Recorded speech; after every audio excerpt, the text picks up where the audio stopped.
Scar's appearance in Act 3 is said to be where the story started to get good in Wuthering Waves. After all, before this point in the story, we don't have a stake nor a villain that we know we need to fight. But there is one thing that I've been thinking about for the last 2 weeks. Does Scar have a point? Or is he just a nutjob? In this video, I'm going to break down his statements and theorize on the future plot of Wuthering Waves. Let's take a look. First, we need to analyze his words and make some key observations. In this scene, Scar is basically giving the Rover a propaganda to join the Fractsidus cult. First, he established that the Rover is a very important piece that can decide everything. Then, he is telling a figurative story about a group of lambs, a black lamb, and a malicious shepherd. The moral of his story is that everyone has been deceived by the shepherd, and the Fractsidus and the Rover are the black lambs who must fight against the shepherd so that, quote, there will be none left to be victims or oppressors.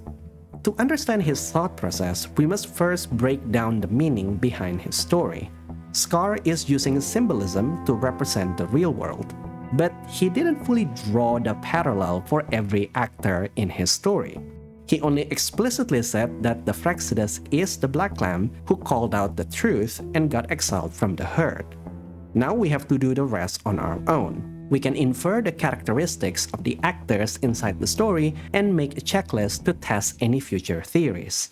Here, I made a diagram to explain the relationship between the 3 actors. As you can see, I put the black lambs inside the white lambs because they were the same being that just took different choices. Then of course, we have the shepherd overlooking them all as the most powerful being in the story. Now we can list all of the characteristics of the actors involved. Then we can also add in the implied characteristics. This is where it gets interesting, like how there seems to be another shepherd-like being out there that hunted the lambs, and how the shepherd keeps the lambs in a perpetual cycle of sacrifices and wishes beneath its rule. This also reveals 3 important things in the story: the rules, the wish, and the truth. Now that we have the checklist, we can use this to test any theories or interpretations. A good theory must be able to explain everything in this list, which I believe will reveal the truth about the world of Wuthering Waves. Now, the first and the most straightforward interpretation that came to my mind is that Jinzhou is the shepherd and the people are the white lambs. This is mostly due to this single line said by Scar, implying that he has a history with Jinzhou and how he is currently their enemy. This does have some merit because Jinzhou did provide protection to its people from the Tacet discord. This interpretation hinges on the idea that Jinzhou must have done something terrible to oppress its own people. Perhaps it's something that happened in the past, or it might still be happening right now. I think it's not hard to see that Scar was probably one of the soldiers sent to fight the Tacet discord in the past and left to die. We know a lot of people died fighting the monsters during the war and during the construction of Jinzhou. Even now, these soldiers are literally sent to a meat grinder in the Desorok Highland to fight an endless wave of monsters, so that the people in the city can live a normal life. Maybe the Fractsidus called them out on this lie and got exiled because of it. That can explain the truth and the wish part, but it doesn't fully explain the rules. And this is where this interpretation starts to fall apart. In order for this truth to work, we need to have Jinzhou set the rules in the form of military conscription, which doesn't exist in Jinzhou. Joining the Midnight Rangers is completely voluntary. Jixia had to sign up and pass the test to join the Rangers, and we see many people in the city who are not Rangers. I also don't see any oppression towards the people of Jinzhou. With this theory, anyone who calls them out will get exiled by the government, but everyone speaks freely without any consequences, including criticizing the magistrate for being too young to be a capable leader. There is no NPC that complains about the government, and the Rover is free to go anywhere with unlimited access. If there is a problem, you would think that somebody will speak about it in hushed whispers. Magistrate Jinzhou herself also seemed to have nothing to hide. She has shown good faith from the start by giving the Rover freedom to go wherever. We even see her when the Rover is not around. She is willing to fight her godlike guardian to protect the people in this city.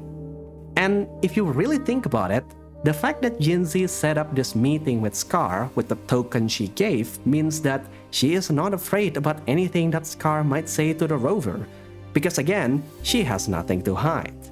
Simply put, Jinzhou is too perfect to have any dark backstory. We have read about Jinzhou at its lowest and seen it in its current day. Even in its most desperate times, they still stick to their principles. If you accept that this flawed interpretation that Jinzhou is the shepherd, then you have to assume that Scar is lying, or he might exaggerate what happened to him will happen to everyone in Jinzhou. Keep in mind that the Fractsidus wants to bring a new lament to usher in a new age by awakening the Threnodian to destroy Jinzhou. His statement here is a bluff. You're telling me that there is an important piece of information that, if revealed, will make it okay for the Rover to join them, for it to be fine to kill innocent people in Jinzhou. Nonsense. Note that there is a possibility that the writers will reveal the dark side of Jinzhou in the future, but I don't think it will fit the same Jinzhou that we have right now. Instead, I think I have a more interesting theory. What if the lambs are all humans, including the people and the Tacet Discord? Hear me out. There is already a growing theory that there is a link between the Resonator and the Tacet Discord. We knew that humans can become a Tacet Discord and that the Fractsidus is experimenting on making a human TD hybrid.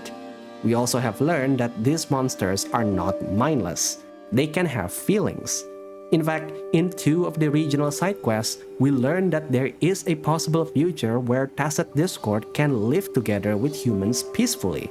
It seems that the game is building towards a peace between humans and Tacet Discord. So is it a stretch to consider that humans and Tacet Discord are actually the same being? Probably not physically the same, but share the same fate. Back to our checklist, the wish is probably just power, and the sacrifice is the fact that humans and Tacet Discords have been fighting each other for millennia. Humans can consume the TDs in the form of echoes, and the TDs can consume human frequencies to get stronger. We are all trapped in the lament, a cycle of destruction and rebirth, as the game said. A cycle set by the shepherd, which is probably a god. In this theory, the Fractsidus is one of the few who realize this truth, and their goal is to break this cycle. But they have to be careful. This cruel god is not directly interacting with the lambs. The wish is made from the fundamental laws set in this universe. You don't need to pray to it to get the power. However, if you decide to spread this truth around, then this god might start to enforce its rules by destroying you or turning everyone against you. I theorize that this is what happened to the court of Savante, why they suddenly vanished. They flew too close to the sun and got exiled. And now this is probably what the Fractsidus is actively trying to avoid. They can't share their goals out loud, so they have to pretend to be the bad guy. Their evil actions can be justified as a lesser evil if they can save all future humanity from this endless cycle. This also explains why Scar didn't outright tell you the truth, because he is afraid that the Rover will share it around and doom everyone. This is why they need the Rover to join them, and how he can make this claim that the Rover will join them willingly if they know this truth. They are a necessary evil because they believe there is no other way, just like the World Serpent from Honkai Impact. So that's the cycle theory. To me, it does explain the wish, the truth, and the rules. But as much as I like this theory, there are still some unanswered questions. Like, why did the Fractsidus want to attack Jinzhou? I theorize this is probably performative, either to test Jinzhou or to say a statement. Or they might be looking to use everyone in Jinzhou as fuel to power up the Threnodian and use it as a weapon against this god.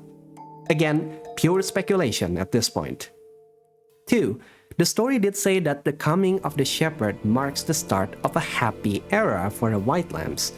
But what was the era before the god arrived? And how is it now happy? I don't know.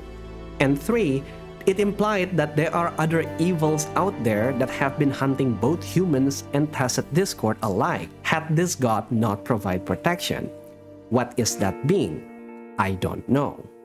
And I'm kinda torn on this theory.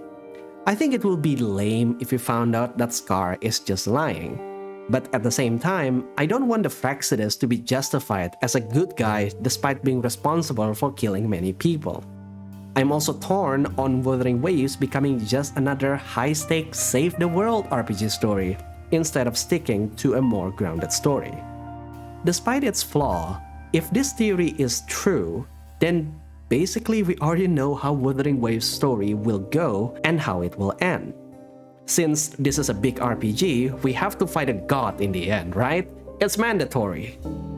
But what do you think? Do you think that this cycle theory has a point? Or do you have your own theory? I want to hear all of your theories, even the most ridiculous ones. As always, I'm looking forward to reading and replying to your comments down below. I'm not planning to be a lore theory channel, but if you like this kind of discussion, just leave a like and subscribe so I can make more. And with that, I think I'll see you guys later. Goodbye.